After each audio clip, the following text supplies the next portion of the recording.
Assalamualaikum warahmatullahi wabarakatuh. InsyaAllah tuan-tuan, kita ke depan sikit insyaAllah. Duduk rapat-rapat, duduk seperti mana sahabat duduk dan ditarbiyah oleh baginda Nabi SAW. Duduk seronok rapat-rapat dalam taman syurga Allah Subhanahu Wa Taala. Ya, kita kata kita sayang Nabi, ikut terus perbuatan Nabi Sallallahu Alaihi Wasallam. InsyaAllah. Baik. Innal hamdalillah nahmaduhu wa nasta'inuhu wa nastaghfiruh wa na'udzu billahi min shururi anfusina wa min sayyiati a'malina.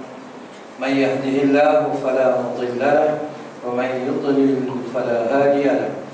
Asyhadu an la ilaha illallah wahdahu la syarika lahu wa asyhadu anna Muhammadan 'abduhu wa rasuluh. Allahumma shalli 'ala Muhammad wa 'ala ali Muhammad. Amma ba'du. Qala Allah Ta'ala, Allah Subhanahu Wa Ta'ala berfirman, ayat yang biasa kita dengar pada setiap hari Jumaat. A'udzu billahi minasy syaithanir rajim. Ya ayyuhalladzina amanu ittaqullaha haqqa tuqatih wa la tamutunna illa wa antum muslimun. Satu ayat yang memberi peringatan daripada awal sampai penghujung kehidupan kita. Ayat yang Allah lantik kita dan angkat kita menjadi orang-orang yang beriman.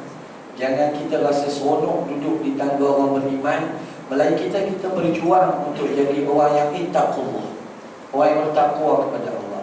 Jangan kita rasa selesa sangat jadi orang yang bertakwa kepada Allah. Tapi Allah suruh jadi orang yang bertakwa dengan takwa yang benar, bukan takwa ketika kita perlu Allah kita buat, bila kita tak perlu kita tak cari dia. Dan perjuangan yang paling besar adalah wala tamutunna illa wa antum muslimun.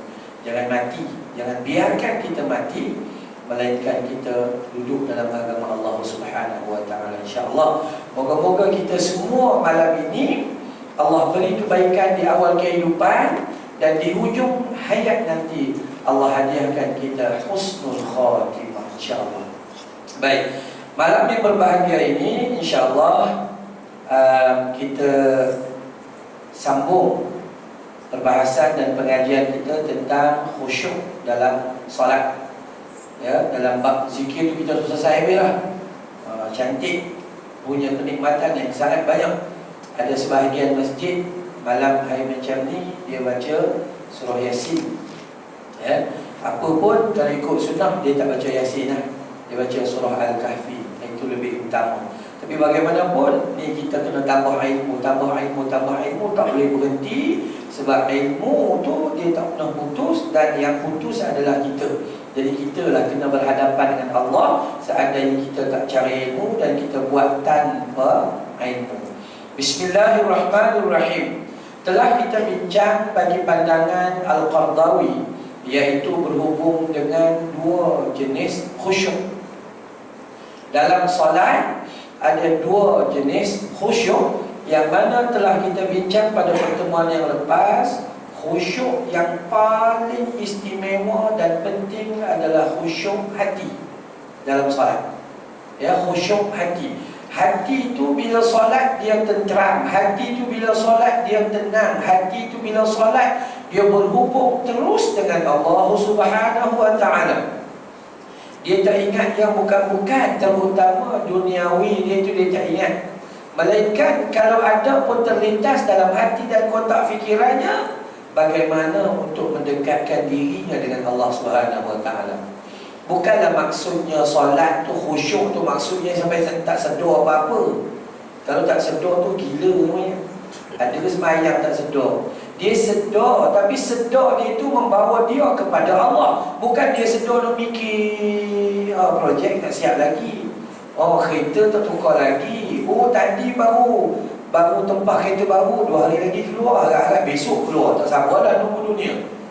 Ya. Jadi apa kita nak buat? Kita nak letak khusyuk hati, di mana kata Yusuf Al-Qardawi, kita jangan disibukkan fikir dan hati kita itu dengan duniawi di dalam solat. Tapi kalau fikir itu datang dalam fikir yang baik atau dalam hati niat yang baik, seperti Rasul SAW terfikir akan suatu benda, iaitu tentang bagaimana Nabi kata, aku perhabis solat ni cepat sebab teringat ada orang bagi zakat kepada aku dan aku tak sampaikan lagi kepada mereka yang layak. Sahabat tanya, ya Rasulullah, cepat no sembahyang hari ni, kenapa? Tiba-tiba terus sembahyang tadi teringat ada orang bagi zakat, tak selesai lagi, takut mati, nanti kita sampai. Jadi kalau dalam solat itu ingat akan ke arah ukhrawi, maka tak ada masalah, arah kebaikan. Baik, hari ini kita masuk dalam khusyuk yang kedua, iaitu khusyuk anggota. Khusyuk anggota, iaitu khusyuk hati dan anggota ini diambil daripada kitab Fatawa Mu'assirah Al-Qardawi. Okey, baik. Khusyuk anggota pula merupakan pelengkap dan manifestasi daripada kekhusyukan hati seseorang yang solat. Kalau hati khusyuk, dah tentu anggotanya tertib. Kalau kepala duk goyang, tengok no sono lampu dia, itu. Oh cantik no kapet ni. Oh itu, oh ini, itu merapu nama itu. Bila hati dia elok, maka dia akan bentuk tubuh badan menjadi elok. Tapi kalau tubuh badan elok, belum tentu hatinya elok. Tapi kalau hati elok, sebab itu perjuangan kita hati. Kita tak mau jadi macam Allah sebut dalam surah Al-Furqan ayat 23 tu. Amal, kalau nak cari redha orang lain daripada Allah, maka berterbanganlah kita punya amalan sia-sia, tak ada nilai. Jadi sebab itulah dalam amal kita nak letak khusyuk, mencari mardatillah, redha Allah Subhanahu wa taala. Perjuangan yang paling asas dalam amalan kita. Mula-mula sekali betulkan niat. Kalau tiba-tiba nak beramal, tiba-tiba ada perasaan riak sebelum mula, Astaghfirullah, Astaghfirullah, Astaghfirullah. Istighfar dulu. Sebagaimana dinyatakan dalam sebuah athar para sahabat, iaitu para sahabat pernah berkata, "Lau khasya'a qalbu hadha, khasya'a jawarihuhu." Jika khusyuk hadha, qalbu hadha, hati ini, maka khusyuklah semua anggotanya. Jadi perjuangan kita betulkan hati dulu. Sebelum solat, sebelum buat amal, sebelum buat apa-apa, betulkan khusyuk hati dulu. Yang lain insya-Allah Allah jaga. Macam mana Nabi katalah, siapa yang cari akhirat, maka dunia akan mengiringinya. Tapi siapa cari dunia, dia akan tercicir akhiratnya. Jadi kalau siapa nak dua-dua, first cari akhirat dulu. Jadikan dunia ni jambatan atau saham untuk pergi ke syurga Allah Subhanahu wa taala. Khusyuk anggota yang dimaksudkan ini ialah tidak berpaling. Solat dalam keadaan tidak berpaling, melainkan wajahnya ada dua tatapan. Paling baik ketika solat adalah memandang ke arah tempat sujud. Kedua, ketika solat memandang ke arah hadapan setara dengan matanya. Kok telinga dia tak berapa dengar, jadi dia boleh nampak jemaah depan tu bergerak. Haram ketika solat mendongak di bahagian atas, sebab itu sombong. Jadi dua pandangan sahaja, tak boleh pandang kiri, tak boleh pandang kanan. Bukan tak boleh, itu haram. Kalau terpaksa, pandang je lah. Awak solat, Allahu Akbar, bunyi belah kiri. Apa ni? Kalau tak tengok, kukuh bahaya kat kita pula. Jadi pandang. Kita ada apa-apa no, patah balik. Habis, dada masih menghadap ke arah kiblat. Bukan kata solat jadi robot, gatai pun tak boleh ganggu. Itu teruk lah tu. Solat ni dia mudah saja. Nabi ajar kita cara-cara yang sangat mudah.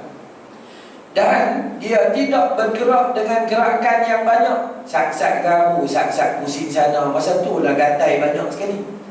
Kiri kanan gatai, kepala gatai, hidung gatai, semua gatai. Yalah, dia pun gatai sikit. Dia gatai saja masa tu baru nak terasa. Masa sebelum solat dia tak rasa apa-apa pun. Tapi main solat tu dia setan. Setan kan macam tu. Kita mengaji masa bulan-bulan dulu ke? Mengaji kan setan ni buat gitu. Setan, kita ingat hadis azan tu, ingat tak? Apabila azan dilaungkan, maka berlarilah syaitan-syaitan kerana takutkan suara azan hingga terkentut-kentut. Azan tu lari. Apabila iqamah pula dilaungkan, mereka lari umpama tadi juga terkentut-kentut. Dah berapa mereka terkentut Nabi Muhammad? Takut tu. Takut. Datang balik tak? Datang. Mereka berada di mana? Bahu-bahu manusia yang solat. Hatta kata Nabi, mereka main tu, main duduk di telinga kiri kita. Uzkur kaza. Ingat yang ini, ingat yang itu, ingat yang ini. Time solat, mereka main. Kita lah, teringat. Tapi tak teringat. Ni dia main. Teringat. Last kali, rakaat pun terlupa. 3 ke 4. Tu 3 ke 4 boleh tahan. Subuh pun tersasul. 1 ke 2. Tu. Tapi yalah, tak apalah. Setan ni dia jahat-jahat. Setan tak baca kita. Kita jahat. Dia hayya ala salat. Lari terkentut-kentut. Kita hayya ala falah. Mana jahat? Kita lah lagi jahat daripada setan. Setan dia tahu takut juga. Betul, syaitan ni dia tak pernah tinggalkan kita. Malaikat dia tinggal ketika kita berjimat, ketika kita mandi, ketika masuk tandas, itu dia tinggal kita. Ya. Setan dah lagi kita mandi tak pakai seluar, lagi syok dia bawa main dengan camcorder buat rakaman apa semua. Tu setan. Dia memang cukup suka benda-benda jahat ni, dia cukup suka. Jadi kita tak maulah terdedah kepada gangguan syaitan ni. Macam mana nak halau setan? Lah kita dekat dengan Allah Ta'ala, setan tak mau. Lah ni masalah kita jauh pada Allah tu jadi kawan setan. Yang tu sahaja. Okey, baik. Jadi jangan banyak bergerak sangat. Jangan bergerak kecuali perlu. Macam kita kata ada handphone angkat tu kecuali perlu, tak apa. Yang bukan daripada pergerakan, yang bukan solat ni jangan duk tambah pelik-pelik. Dan yang boleh menghilangkan khusyuk dalam solat, dia bergerak banyak ni memang dia tak ada khusyuk. Sat sana, sat sini, sat sana, sat sini, ya, sehingga dilihat macam dia tak solat. Tu yang tu tak boleh. Ya, nampak dia ni solat ke tidak, lain macam itu. Macam orang tak solat aja. Itu teruklah tu. Dan menurut para ulama, ketika menguraikan athar ini ditujukan khas kepada orang yang kerap lalai di dalam solatnya. Ini kata-kata Sa'id bin Al-Musayyab, di mana Sa'id Al-Musayyab kata Nabi pesan kepada kita supaya buat begini. Jangan kita biarkan kita ni tergolong dalam golongan yang sentiasa dikuasai oleh syaitan. Sudah di luar setan rosakkan kita. Main dalam solat pun kita dirosakkan oleh syaitan. Jadi bagi mengekalkan solat yang khusyuk, hati hendaklah sentiasa hidup. Dia. Nak dapat solat yang khusyuk, kita kena hidup hati. Hati ni bila dia mati, kita hidup pun tak guna lah. Kalau dia dah mati, kita hidup pun tak guna. Hidup jasad, rupanya hidup dalam keadaan hati dah lama mati. Ini Habib. Hati mati kita selalu bincang. Ada berapa keadaan? Ada 4 keadaan. Pertama, rasa bersalah bila buat dosa. Rasa bersalah buat dosa Allah. Ataupun dah lama tak telefon mak bapak kan. Teringat boleh, ya Allah, 4 bulan dah tak telefon mak. Kawan-kawan dia tiap malam telefon, hantar WhatsApp lah, Twitter lah, FB lah, mak bapak tak telefon. Dia rasa berdosa dan dia istighfar. Ini bagus. Ya, rasa bersalah bila buat dosa. Itu semua manusia, kita semua buat dosa, tak boleh lari. Tapi bila buat ya, astagfirullah. Batal balik. Usuk buat lagi. Astagfirullah. 2-3 hari lagi buat lagi. Astagfirullah. Boleh? Boleh? Sampai bila? Sampai kita mati di sisi Allah Ta'ala. Allah terima istighfar kita. Ada orang kata, Ustaz, saya mengaji kata 4 kali saja. 3 kali istighfar tak terima, kali keempat istighfar, lepas tu ulang balik, maka masuk neraka. Kita tuduh orang masuk neraka saja. Nantilah sah. Hukum ni Allah ni dia maha penyayang, sebab tu dia bagi ruang kepada kita. Maka itu, bila hati ni sudah ada perasaan, masih ada perasaan untuk istighfar bila buat dosa, ni haram ni, okey tu cantik, patah balik kan, letak dia ustaz, patah balik. Tapi ada satu lagi, hati bila dah dijangkiti penyakit, bila rasa biasa bila buat dosa. Tadi rasa bersalah bila buat dosa, yang ni dah rasa biasa bila buat dosa. Kita tanya, bang, nak pergi mana? Biasa, kedai nombor. Oh, kedai nombor, dia tutup pukul 6. Oh, kena laju lah sikit. Tu dah rasa tak ada rasa apa, dia rasa biasa, tak salah lah. Ini bahaya, hati sudah mula berjangkit. Habis, yang ni habis. Naik satu lagi pula, apa dia? Rasa seronok bila buat dosa. Pipi beli menik, kau yang Kelantan kata menik.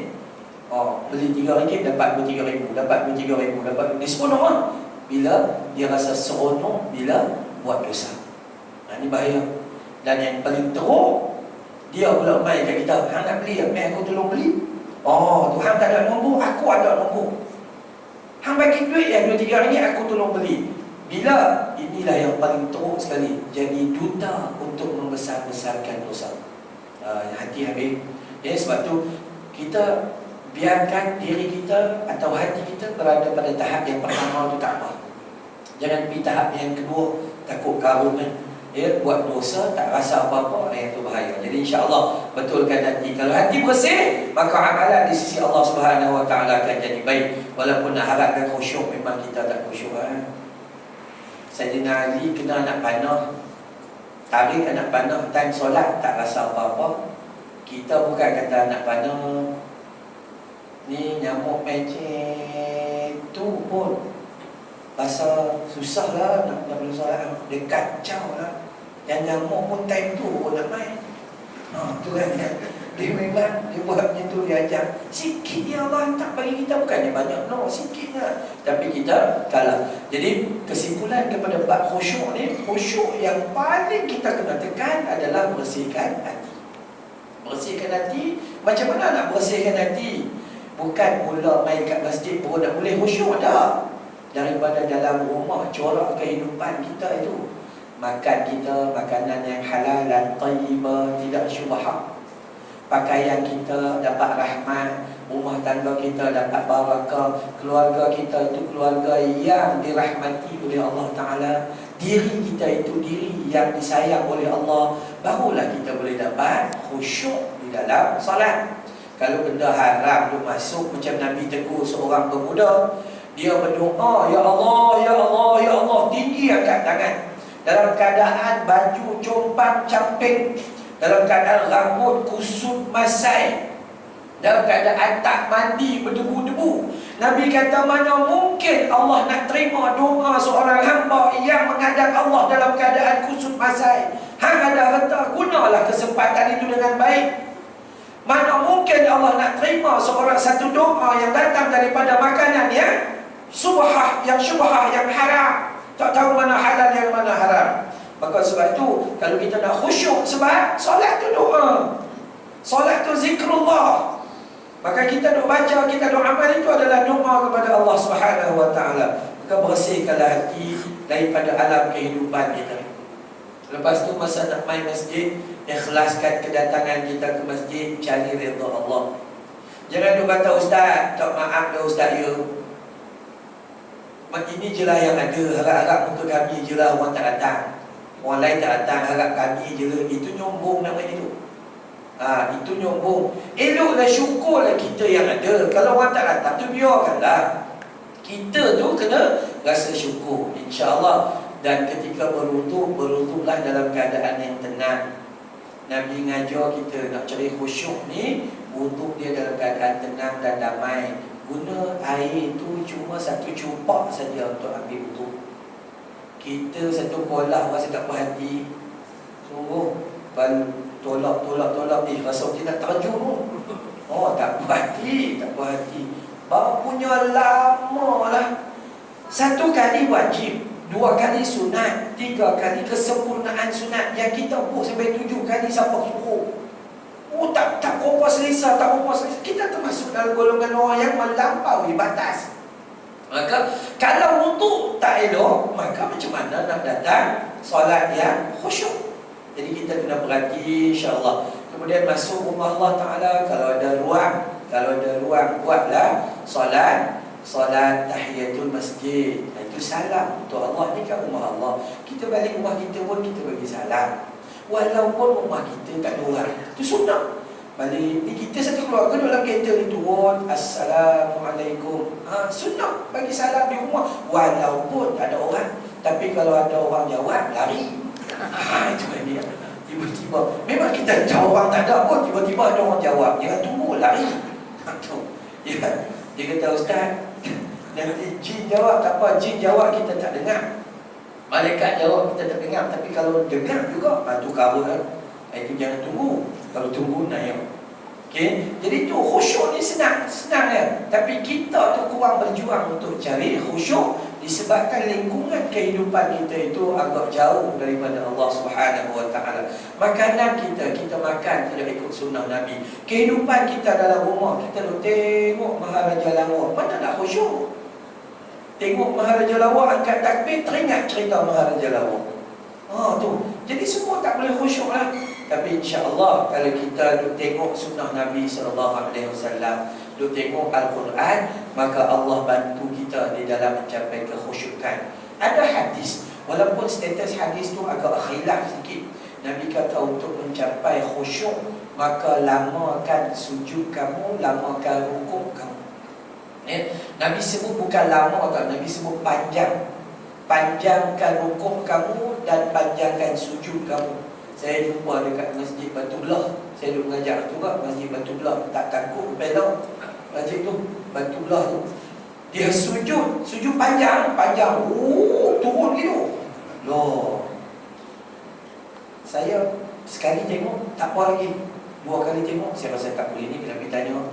Dia lepas ceramah, pergi salam. Nanti dia seronoklah sembang dengan Ustaz, saya pun tanya apa buat sujud panjang gitu. Dia kata Nabi sebut dalam hadis, panjangkanlah sujudmu.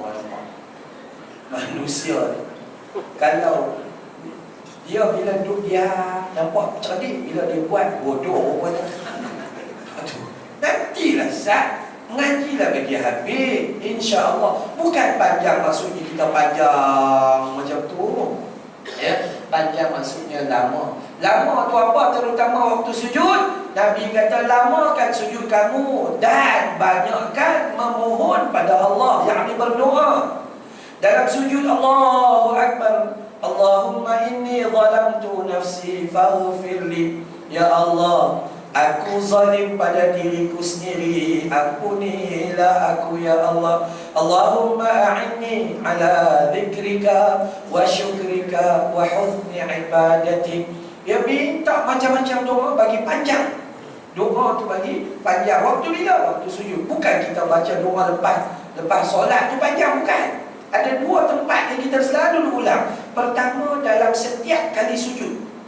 Kedua, ketika selepas baca tahiyat akhir sebelum bagi salam. Itu 2 keadaan. Tiap kali sujud tu lamakan doa-doa. Cuma ada orang kata, Ustaz, saya tak boleh Ustaz. Kalau sujud pertama dah sujud lama, angkat-angkat terlupa tu rakaat ke berapa tau. Lama sujud. Itu janganlah kan ya.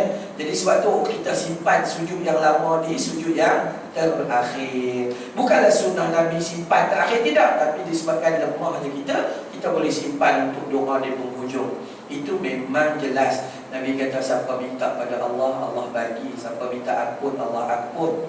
Ya, siapa minta perlindungan, Allah bagi perlindungan. Yang ni dalam solat itu hubungan kita dengan Allah, kita kena doa banyak-banyak, insya-Allah. Baik, itu dalam bab khusyuk. Jaga khusyuk hati, insya-Allah khusyuk tubuh badan akan hadir jika sempurnanya khusyuk hati. Masuk dalam bab fadilat khusyuk. Apa keutamaan kita khusyuk di dalam solat? Fadilat khusyuk amat banyak, dan antara hadis yang menjadi motivasi bagi seluruh umat Islam untuk mencapai khusyuk ialah satu hadis riwayat Al-Imam Muslim. Saya selalu kata hadis kena cek. Hadis paling tinggi muttafaqun alaih, Bukhari wal Muslim. Yang kedua, hadis riwayat Al-Imam Bukhari. Yang ketiga, hadis riwayat Imam Muslim. Yang keempat, baru pecahan pendapat. Ada kata Abu Daud, ada kata Tirmizi dan sebagainya. Jadi jaga, kalau jumpa tiga ni, insya-Allah tak ada masalah apa-apa. Ya. Hadis, bila kita jumpa, tugas kita adalah terus beramal dengan hadis tersebut. Jangan duk kata ya ka, ya ka, ya ka. Kalau tak buat tak boleh ke? Jangan. Sebab itu takut kita keluar daripada sifat orang Islam yang beriman. Baik. Hadis riwayat Imam Muslim, Nabi SAW bersabda, "Fa in huwa qama fa shalla fa hamidallah wa athna alaihi wa majjadahu billadhi huwa lahu ahlun wa faragha qalbahu lillah ila sarafa min khati'atin kahayatihi yawma waladat ummuh." Sesungguhnya seseorang yang berdiri qama fasal dan salat fahamidallah, lalu dia memuji Allah. Salat ni memuji Allah. Allahu akbar, itu kan puji Allah. Allah Maha Besar. Ya, salat dia berdiri qama. Siapa yang mampu dirilah, siapa tak mampu dia boleh duduk ikut cara mana-mana nak duduk, tak ada masalah. Nak duduk atas kursi boleh, nak duduk bawah boleh, nak duduk apa kita panggil bersila pun boleh. Adalah hadis. Nak duduk antara dua sujud boleh. Nak duduk mengiring dengan menyengit berdiri, bukan apa nama, macam-macam lah duduk. Asal dia solat sudah. Last sekali Nabi kata kalau tak mampu juga, Nabi kata solatlah kamu dalam keadaan mengiring dengan lambung kanan kita duduk di sebelah kanan itu.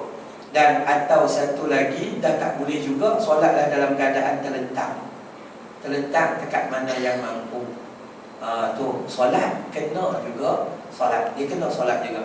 Jadi yang pertama dia berdiri. Dan dia berdiri itu, dia berdiri dalam dua. Satu berdiri anggota, dua mendirikan hati dia, yang ni dalam solat. Ada dua lah. Satu berdiri, satu mendirikan.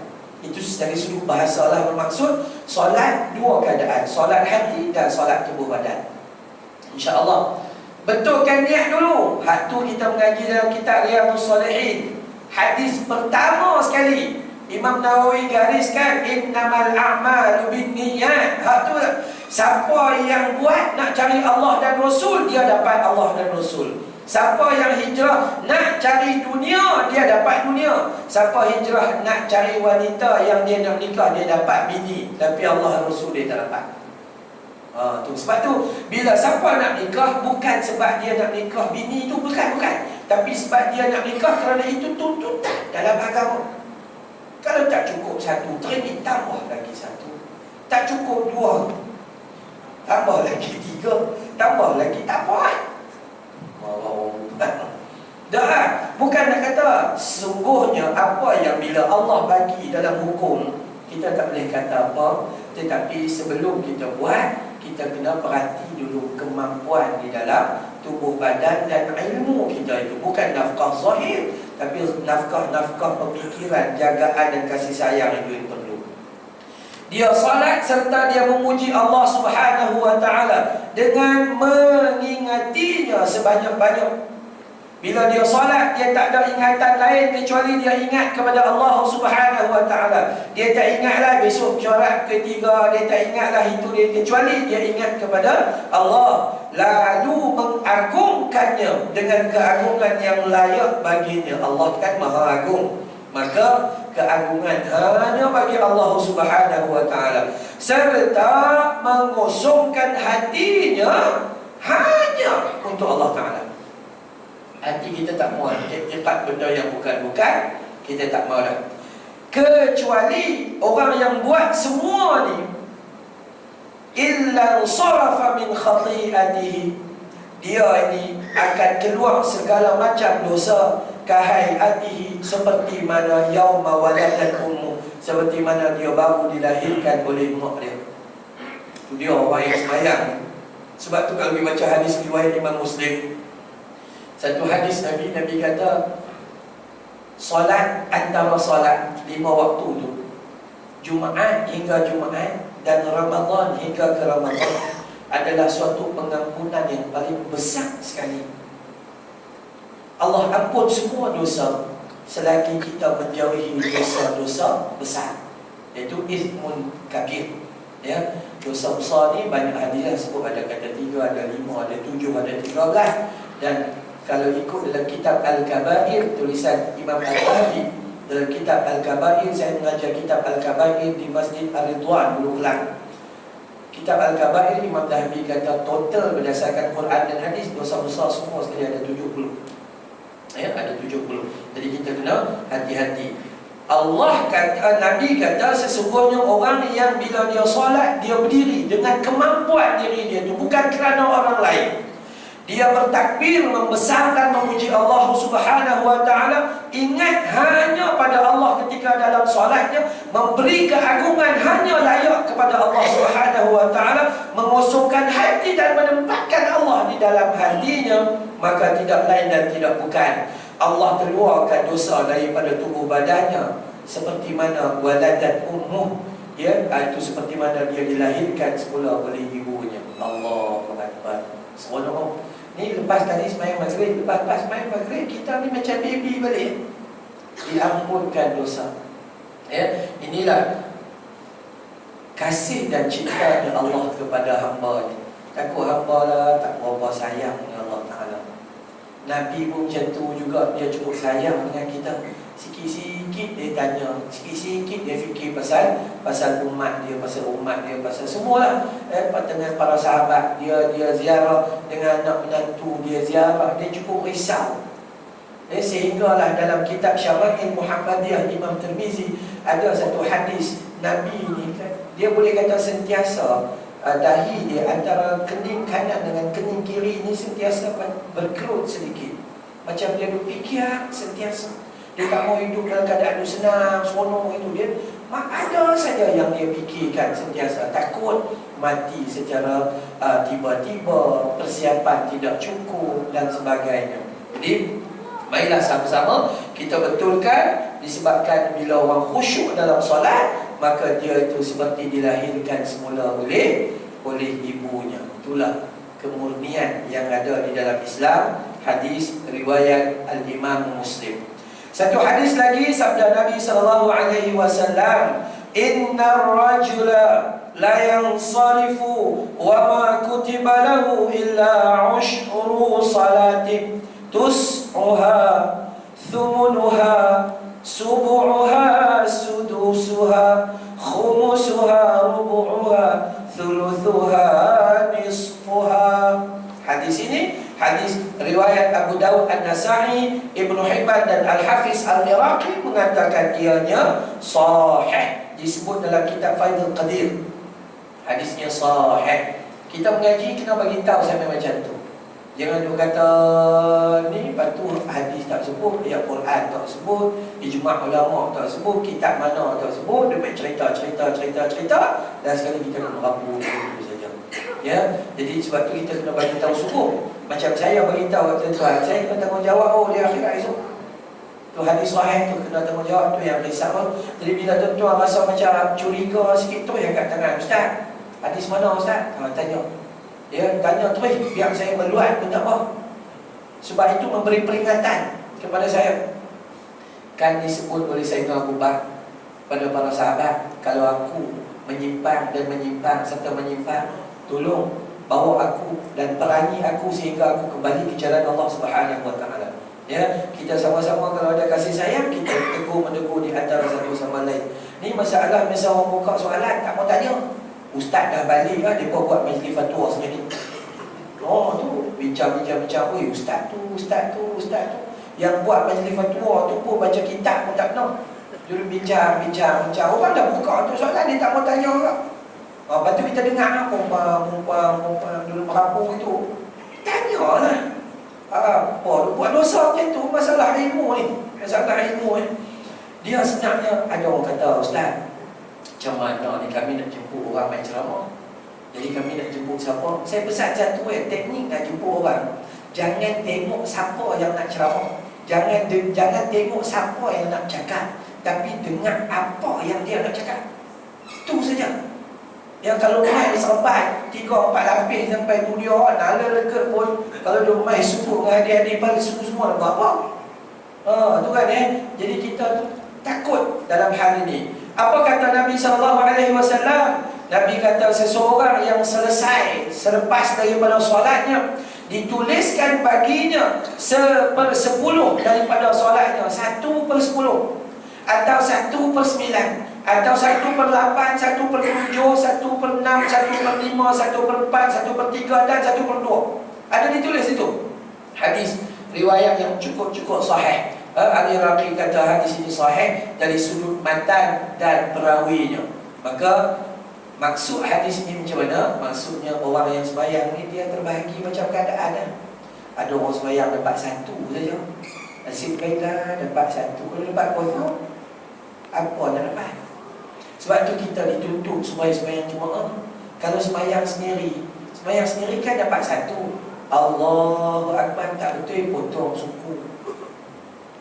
Baca Fatihah, lari tajwid, potong sikit lagi. Lari sekali, jelek punci. Tak ada apa pun. Bagi salam dapat apa pun tak ada. Tapi kalau kita main sembahyang sendiri, Allah dah sediakan 25 atau 27. Dua hadis sahih. Tak apalah 27 memang tak dapat kompor. 27 memang tak dapat. Tak apalah potong sikit, potong. Tak apa sembahyang untuk imam tanggung dia. Untuk imam tanggung. Dia tanggung, kita buat dia sudah. Kan ya? Nah, dia potong sikit. Kokoklah daripada 27 dapat 7. Calon binti. Udahlah, sekurang-kurangnya ini dah 1. Dah lah sembahyang di rumah pula tu. Kalau sembahyang di rumah, adakah kita rajin buat sunat rawatib? Mana ada? Lagi nak cepat ada. Kalau main sini dapat solat sunat tahiyatul masjid 1. Lepas azan buat solat sunat rawatib qabliyah. Mula-mula tak mau buat, tengok orang lain semua bagi. Tengok balik, takkan aku nak duduk solat. Memang pada awal ni tak berapa ikhlas dah. Tapi kalau kita duk ajar, Allah bisa tegal, biasa. Okey. Dia memang mula-mula kena paksa sikit. Tu sebab tu orang tak mau buat, dia awal-awal bila pergi keluar. Orang tak nampak. Tu dah. Tak apa mula-mula, tak apa, kita tukar ikut orang pun tak apa, insya-Allah. Hak tu dah yang nak cover kita punya yang wajib terkurang tu. Yang tu, dan insya-Allah bila tu imam baca panjang sikit, kita pun lega. Dia baca panjang, dia dapat pahala panjang, kita pun dapat pahala sikit. Yang tu saja. Kalau tu imam tu tertib, dia dapat pahala tertib, kita pun dapat. Kalau dekat rumah ke, daripada umur 11 tahun, umur 7 tahun, 9 tahun start sembahyang, sampai lah ni bukan 9, 69. Fatihah, inna a'tainakal kautsar. Fatihah, qul huwallahu ahad. Sembahyang dengan Allah Ta'ala, inna a'tainakal kautsar. Duit nak banyak, makan nak sedap, buat kenduri kat masjid, semua nak kambing. Allah Rabbi. Jadi kita kalau mengaji dan fikir sikit kita dapat. Tapi kalau kita kat awam, mungkin kalau kita biar, kita memang tak dapat. Ya, okey, baik. Azan. Bilal, silam, mana Bilal?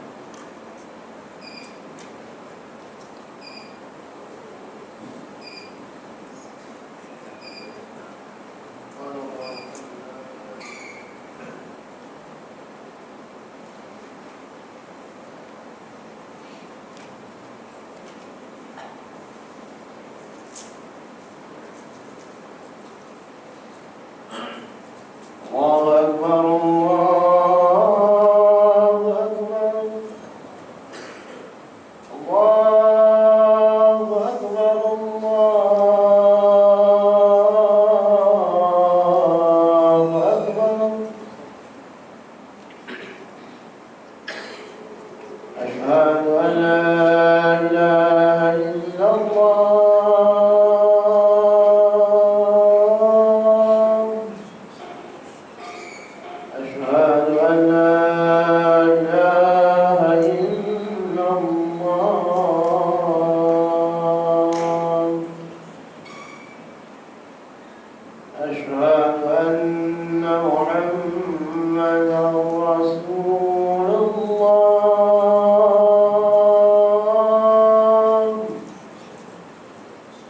أشهد أن محمدا رسول الله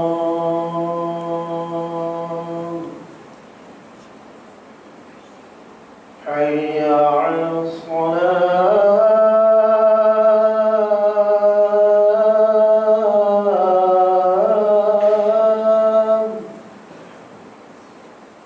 حي على الصلاة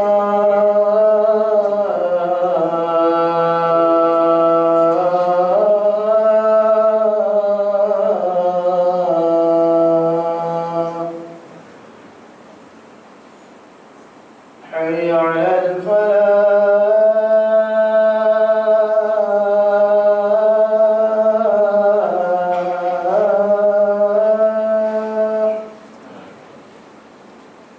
حي على الفلاح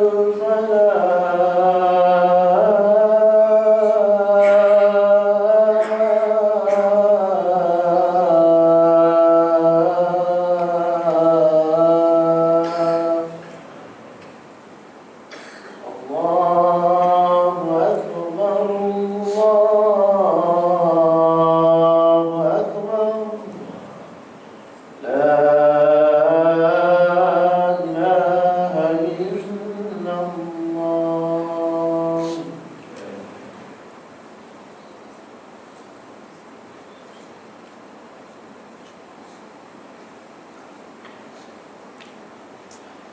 Auzubillahi minasyaitonirrajim. Bismillahirrahmanirrahim. Kita tengok bab seterusnya. Dalam bab khusyuk fadilat dan kita tahu dah bahawa orang yang khusyuk dalam solat, maka kebaikan yang paling kemuncak adalah dia dibebaskan dosa itu adalah seperti mana dia dilahirkan semula oleh ibunya. Ini cukup punya penuh dengan kenikmatan. Baik. Apa tuntutan? Adakah ada dalam Quran atau ada dalam hadis mengatakan tuntutan untuk kita khusyuk dalam solat? Ya, maka kita lihat dalam Al-Quran, terutama dalam surah Taha ayat 14. Ya, Allah Subhanahu wa taala menyebut wa aqimis salata li dzikri. Tunaikanlah salat untuk mengingatiku. Jadi solat itu adalah kemuncak zikir kepada Allah Taala. Kalau zikir biasa ni, kita zikir guna fikir, kita zikir guna mulut, kita zikir dengan tubuh badan. Tapi dalam solat ada 3-4 zikir. Yang pertama, kita tahulah tubuh badan kita buat zikir. Yang kedua, dalam hati dah tentu. Yang ketiga, kotak fikiran kita. Yang keempat, mulut pun sebut Allahu Akbar, Allahu Akbar. Seluruh anggota kita, zahir maupun batin, dia itu berzikir kepada Allah. Sebab itu zikir yang terbaik. Nabi SAW selalu menyuruh kita bila ada masalah, maka ambillah wuduk dengan sempurna dan solat 2 rakaat. Sama ada nak menyelesaikan masalah atau nak memohon daripada Allah akan permintaan sesuatu, maka solat. Itu kaedah yang terbaik. Jangan duk cari bomoh bila nak apa-apa. Ya, cari Allah Subhanahu wa taala. Kan kita selalu baca Allahumma antas salam. Allah itu dia maha sejahtera, maha bahagia. Wa minkas salam. Daripadanya lah datangnya kebahagiaan. So carilah kebahagiaan dari Allah Subhanahu wa taala. Kita nak baca nak sebab kita baca dalam bahasa Arab, faham tak? Tu yang jadi berapu baca sajalah tapi tak dapat apa-apa. Sedangkan peringatan yang sungguh-sungguh besar. Maka di sini bahawa digambarkan oleh para ulama tentang mengingatiku ini ada 3 kaedah. Kaedah pertama, ulama kata ingatlah datangnya kita ke dunia ini sebab ihsan, rahmat dan belas daripada Allah Subhanahu wa taala. Kita ni tiba-tiba ya kuih keluar main di atas dunia ni atas kemahuan kita ke? Tak, atas kehendak Allah Subhanahu wa taala. Kenapa Allah bagi? Itulah Allah ini bila dia rencana, dia maha rencana. Cukup sempurna. Jangan duk risau kalau hari ini kita duk ada dalam takut yang macam ni. Contohlah kita tak macam orang lain, ada sedikit kekurangan, tak payah risau sebab Allah sediakan kelebihan di akhirat nanti. Habis ustaz mana duk tahan ustaz hidup miskin, miskin-miskin pun cuba pergi timbang, berat. Tiap bulan tambah ni miskin apa tambah berat badan ni. Kalau miskin dia kurang lah berat badan. Dalam duit tak cukup tu, duit tak cukup ustaz, duit tak cukup, tambah timbang-timbang 1.5 kg tambah. Tu. Orang duit tak cukup makin kurus. Kita duit tak cukup makin dah. Sebab kita tak mau mengambil keperluan, kita mengejar kemahuan. Jadi apa yang ada kita rasa tak cukup lagi. Itu yang menjadi masalah. Macam saya selalu sebutlah kalau tanya saya, ustaz nak pakai kereta apa? Al-Fadhar. Al-Fadhar. Habis itulah ustaz dapat apa? Allah tak bagi Al-Fadhar, Allah bagi Al-Zam. Al juga. Kan? Cukup kan? Apa nak susah hati? Lah ni lagi teruk Allah uji. Kereta yang orang wakaf Exora WLF 73 tu dia ambil balik sebab kawan tu punya company ada masalah pula. Allah uji dia. Allah uji pula saya. Kontek-kontek lah kita buka madrasah kereta tak ada. Ustaz, mana ustaz nak pergi ceramah? Mana anak-anak kita nak pergi sembahyang Jumaat lah, nak pergi buat aktiviti. Apa orang kampung kita kata apa? Rapalah cinta. Tak tahu nak buat macam mana. Tak apa, kita mengadu pada Allah Ta'ala. Adalah tu bila dia bagi jadi tu ada. Mungkin dia nak bagi baik lagi ke. Dia tarik yang tu, tiba-tiba orang Bukit Kemuning bagi lagi melo. Tu mana tak? Tu kan. Macam minta ya. Faham-faham je lah kan. Ni kereta tak nak dia nak pergi mana tu, pinjam kereta Pomen. Tu dia kata ustaz tu dia kereta cantik lah. Mana kereta Pomen, bawa gegap kepala betul. Apa kereta sampai suspension suspension dia potong lagi apa itu komen itu. Allahu Rabbi. Kita dah tua. Ya. Tapi tak apa. Allah bila dia bagi jadi dia tak pernah zalim pada hamba dia. Kita sabar sat ya. Sabar sat, insya-Allah Allah bagi kenikmatan. Rupa-rupanya dalam keadaan ditarik balik orang Bukit Kuda telefon. Ustaz, saya ada kat Pantai Holding Kelang. Pantai Holding tu kedai kereta ke? Kedai kereta. Saya ada niat bajet RM50,000 untuk beli kereta ke ustaz. Hak lebih ustaz tambah mau. Kan Allah bagi anugerah. Baru petang masa saya duduk mengajar dekat rumah Farah Fauzana petang tadi, dia pun telefon. Ustaz ya. Tapi kalau mungkin kemudian nak bagi, terima juga.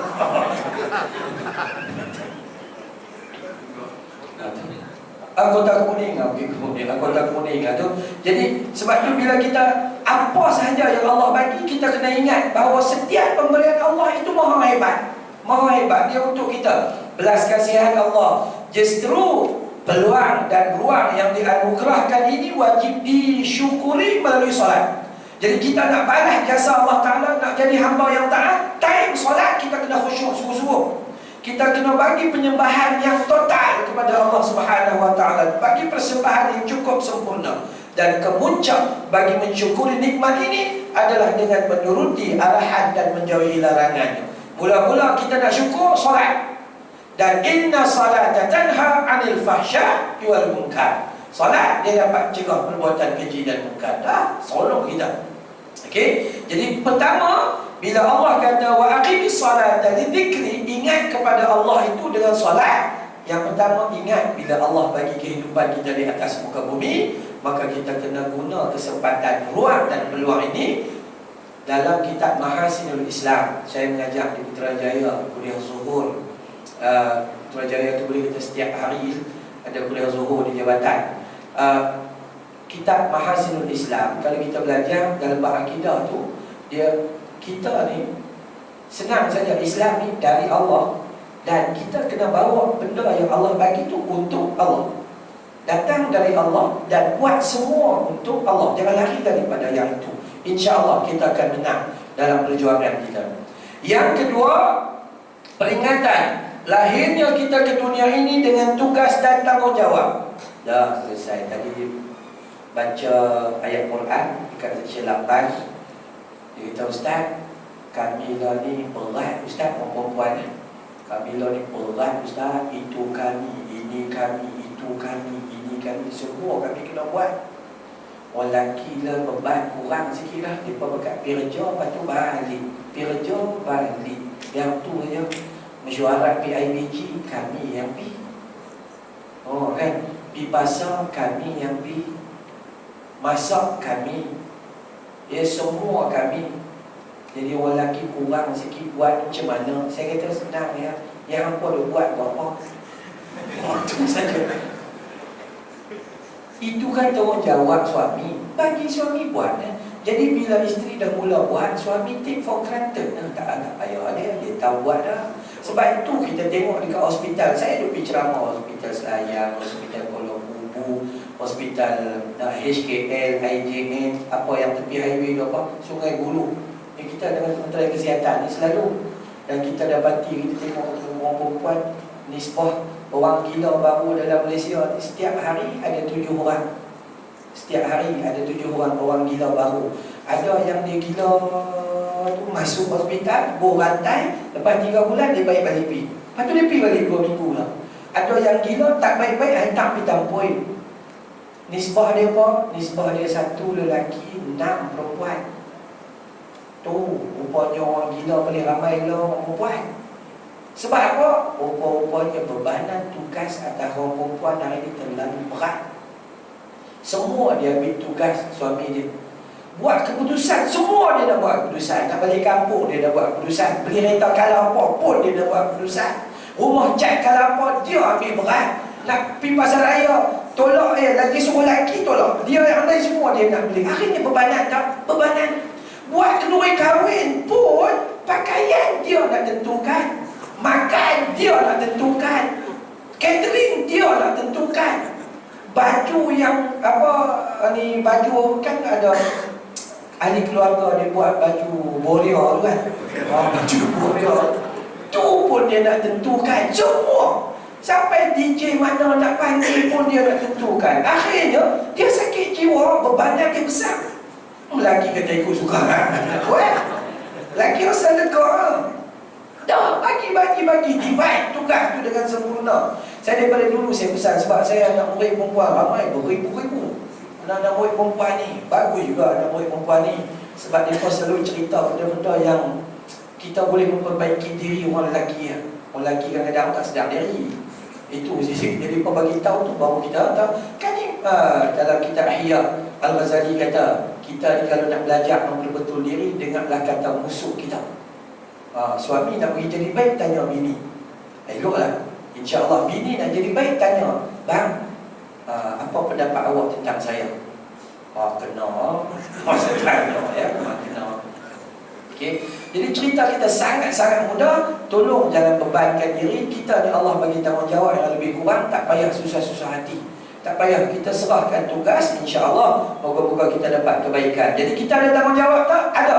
Ingatlah bahawa kita dilahirkan di atas dunia ada tugas dan tanggungjawab. Dan tugas dan tanggungjawab itu dari awal lagi sudah termaktub dalam Al-Quran dan As-Sunnah. Maka kita kena rujuk dalam Al-Quran dan As-Sunnah. Seluruh anugerah, nikmat nyawa. Anak murid saya umur 39 tahun, sesak-sesak nafas jatuh pun mati. 39 tahun serangan jantung. Ada orang sampai 79 tahun tak mati-mati. Tapi dia 39 dah mati. Ada yang mati 3 orang hari itu. Budak lagi umur 9 tahun, 11 tahun, 12 tahun. Mati dah. Sebab tu kita guna nikmat nyawa dengan apa? Sebab nyawa datang daripada Allah. Bawa balik nikmat nyawa kepada Allah Subhanahu Wa Taala. Guna ketaatan itu. Nikmat udara. Kita lah nafas cantik. Cantik nafas mana payah. Kalau ikut kita kena pakai tongkes over belakang. Ya, kalau tak sistem yang Allah bagi ni, kalau rosak kena pakai tongkes kat belakang. Allahu Rabbi. Ni gigi pun cukup. Dulu dodoi pun bulut. Apa pun semua bulut. Lah ni apa tak boleh makan. Nyok-nyek. Boleh makan tu agak-agak hak merah tu boleh. Agak-agak tu saya cuma boleh. Yang lain tak boleh lah. Kenapa? Allah tarik balik nikmat dia. Pasal apa Allah tarik? Sebab dia nak bagi kita kurang makan. Sebab kita kencing manis darah tinggi. Tu saja. Kalau bagi gigi elok, mau sapu semua. Jadi makin teruklah penyakit kita. Senang ya. Ada orang kata, Ustaz boleh tolong jampi ya, lutut saya ni sakit. Saya kata jin tak duduk dalam lutut. Jampi apa? Umur berapa? 69 tahun. Patutlah Gris dah habis. Umur 69. Pasal apa Allah tarik balik yang tu? Sebab dulu masa umur 49 jalan tak berhenti-berhenti. Pasal pagi muka dia, pasal tadi muka dia, pasal malam muka dia, atam pun muka dia. Lah ni bila sakit lutut, okey tak jalan dah. Okey. Alhamdulillah bila sakit main masjid. Okey. Dah, syukur pada Allah Ta'ala. Allah tidak pernah zalim pada kita. Cuma kita kena fikir. Kalau kita tak fikir, kita takkan dapat. Ya, fikirlah sikit insya-Allah. Baik. Kemudian Allah Subhanahu Wa Ta'ala dalam arahan yang ketiga, ingatlah itu. Mula-mula ingatlah ruang. Yang kedua, ingatlah nikmat. Yang ketiga, ingatlah segala arahan dan larangan yang termaktub dalam senarai tanggungjawab kita terhadap Allah akan disemak satu persatu tanpa kelalaian. Ingat, hari ini kalau kita bercakap benda berapu, orang lain percaya, sia-sia. Kita kena tidak dilalaikan oleh Allah. Hari ini kalau kita fitnah orang, habis sama juga. Hari ini kalau kita kata ke orang, sama jugalah, kecuali kita bertaubat kepada Allah Subhanahu Wa Ta'ala. Jadi kita kena ingat sebelum kita bertemu Allah yang mati, maka hidup kita tu duduk dekat mana, dia punya status dia dekat mana. Kedudukan kita dengan Allah itu dekatkah ataupun jauh? Dengan masjid dekatkah ataupun jauh? Dia nak dekatkan pada Allah Ta'ala ni satu ya. Bina suasana dekat pada Allah di sini, masjid kan. Rajin main masjid, insya-Allah boleh. Amal pun jadi banyak. Paling tidaklah iktikaf kroh dalam masjid. Paling tidak pun. Daripada dia tidur dekat rumah, dia tidur sini dengan azan, dapatlah pahala juga. Cuma kita saja tak bagi. Tulis kat dinding, dilarang tidur di dalam masjid. Kita kan cerdik pada Nabi. Tu ya. Nabi suruh tidur dalam masjid, kita tulis dilarang tidur di dalam masjid. Lepas tu bila tanya apa pasal apa, nanti dia tidur ada ayat liuk nasi. Apa Nabi dulu tak tahu kan pasal ayat liuk? Kan? Tapi nak buat macam mana? Nabi bukan kata bagi orang Islam ya. Sejarah menunjukkan 400 orang bukan Islam tidur dalam Masjid Nabawi 2 minggu, semua masuk Islam. Ini kita tak bagi mereka masuk. Macam mana mereka nak dengar peristiwa apa tentang Islam? Bukan kata mereka tak boleh masuk, kita masuk nak rehat pun tak boleh. Baru nak tidur, tengok-tengok tulis ke tepi tu. Dia larang tidur dalam masjid. Besok siapa yang tukang tulis kena, siapa yang tukang drill tampal kena, tukang beli kena, juara AJK, pokok AJK pun kena. Semua kena. Sebab hadis kata boleh tidur. Pasal apa hampa kata tak boleh tidur? Hampa lawan hadis Nabi SAW. Nayau. Jadi siapa yang ada, tarik uklok sekarang. Dah kita tu. Sebab kita suka buat pandai-pandai kita. Kita suka buat pandai-pandai kita. Sebab kita hati-hati minta maaf tuan-tuan. Saya punya kedah ni pekat sikit. Sebab baru balik. Baru balik 3 hari, 14, 15, 16 tu ada di Kedah. Adik saya yang bongsu kahwin. Tu pun best. Orang Kedah pun merapu lah ni. Habis ayat-ayat ketum lah. Kenuri kahwin, mabuk ayat ketum. Ya, pening. Tu saya balik. Ayah saya kata apa? Panggilan manja. Tu panggilan manja dia. Malam kenuri hang kena buat ceramah. Tak mahu dia pun buat karaoke lah apa semua. Tak mahu kita buat ceramah. Cantik tuan. Bila kita buat ceramah, dia pun kata, "Oi, Ustaz Amran Bollywood." Dia tengok dalam TV, rupanya orang kampung pun tak tahu. Jadi dia pun main 5-6 orang ceramah malam tu 2 jam. Cantiknya calon kan. Tu kita pun sebut lah ketum lah apa lebih kurang. Dahsyat. Orang yang jadi setan ni, dia bukan cakap ayat ketum tu. Ayat ketum dia bubuh dengan serbuk apa tu, ubat nyamuk tu. Ubat nyamuk yang membakar tu, ambil habuk dia bubuh masuk dalam tu. Spray lagi minyak apa kita bagi spray yang kebas tangan tu. Spray lagi kacau, buh ambil tai lembu sikit masuk. Kalau lembu boleh cakap, dia kata depa ni bodoh. Lebih bodoh pada aku. Teruk memang teruk. Tapi alhamdulillah bila kenuri di situ, ayah saya kata, hang kena buat ceramah. Alhamdulillah. Pesan dengan DJ saya siap buh lagu semua, lagu Mahir Zain. Memanglah hari kenuri kena buh lagu, takkan baca Yasin. Tu rumah orang mati ke baca Yasin. Buh lagu elok-elok. Lepas tu bagi tahu DJ, Suruh beritahu malam ni pukul 9 mai.